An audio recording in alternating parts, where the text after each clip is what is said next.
नमस्कार दोस्तों, आप देख रहे हैं नेचुरल फार्मिंग यूट्यूब चैनल। तो किसान साथियों, आज की वीडियो में मैं बताने वाला हूं कि गर्मी में होने वाले जो तिल हैं, जो गर्मी में जो तिल बोते हैं, हम अगेती जो बुआई करते हैं तिल की, उसमें सबसे बड़ी समस्या आती है विशेष तौर से खरपतवार की। खरपतवार जो विशेष तौर से बहुत तेज़ी से बढ़ते हैं, जिसमें आपने बहुत से खरपतवार देखे होंगे जो कि गर्मी में बहुत तेज़ी से एकदम से बहुत फसल से भी तेज़ी से बढ़ते हैं। वो खरपतवार जो आप स्क्रीन पे देख सकते हैं, जिसमें है चिनियारी, सामा, सुनहरी घास, मोड़ा घास, जो अलग अलग क्षेत्रों में अलग अलग नामों से जाने जाते हैं। तो इन अगर घासों का अगर नियंत्रण आप अगर टाइम पर नहीं कर पाए तो ये उत्पादन को 30 से 40% तक कम कर सकते हैं और काफ़ी हद तक नुकसान पहुंचा देते हैं। तो इनका नियंत्रण बहुत ही आवश्यक हो जाता है। जैसा कि आप देख सकते हैं, ये ऐसे खरपतवार होते हैं जिनकी आप आसानी से पहचान कर सकते हैं और सभी किसान भाई जानते हैं।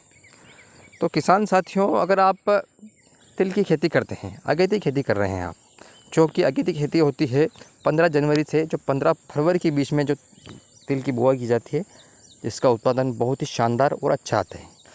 वैसे तो आप 15 मार्च तक भी तिल की बुआई कर सकते हैं, लेकिन अगर आप जल्दी बुआई कर देंगे 15 जनवरी से 15 फरवरी के बीच में, तो उत्पादन बहुत बढ़िया और अच्छा आता है।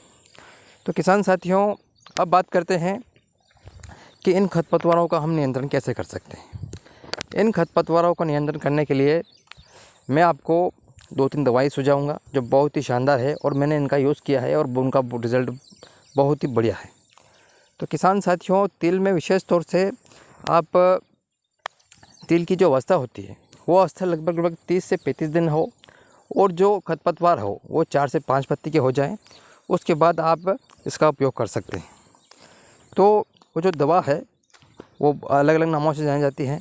तो आप धानुका कंपनी की टर्का सुपर ले सकते हैं, या फिर बायर कंपनी की वीप सुपर ले सकते हैं, या फिर अदामा कंपनी की जो एंजिल के नाम से आती है वो ले सकते हैं। तो ये अलग अलग नामों से जानी जाती है। तो इसमें जो तत्व होता है, जो केमिकल होता है, जो टेक्निकल होता है, वो क्विज़ाफॉर्प इथाइल होता है, जो 5 इसी के नाम से आता है। ये अलग अलग कंपनियों के अलग अलग नाम से जाना जाता है।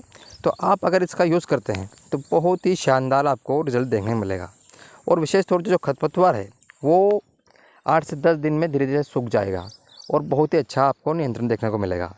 अगर इसके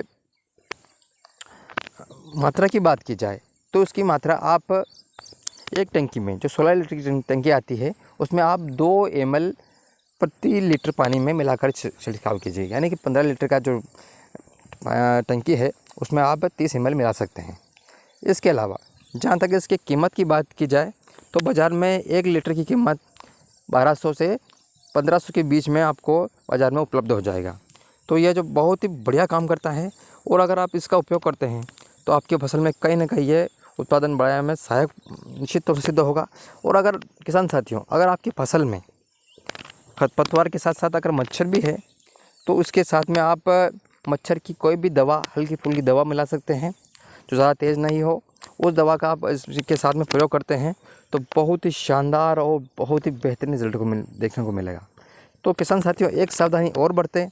ये जो दवा जो मैंने सुझाई है, ये दवा आप विशेष तौर से अगर आप आपके आसपास मक्का, ज्वार, गेहूँ और ऐसी फसलें हों तो इन फसलों में आप गन्ना वगैरह में इसको बिल्कुल यूज़ ना करें, क्योंकि ये इन फसलों में काफ़ी हद तक नुकसान पहुंचा सकती है।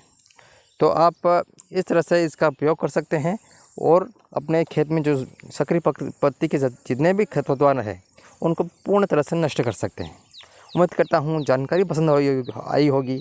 अगर जानकारी पसंद आई हो तो एक लाइक ज़रूर करें।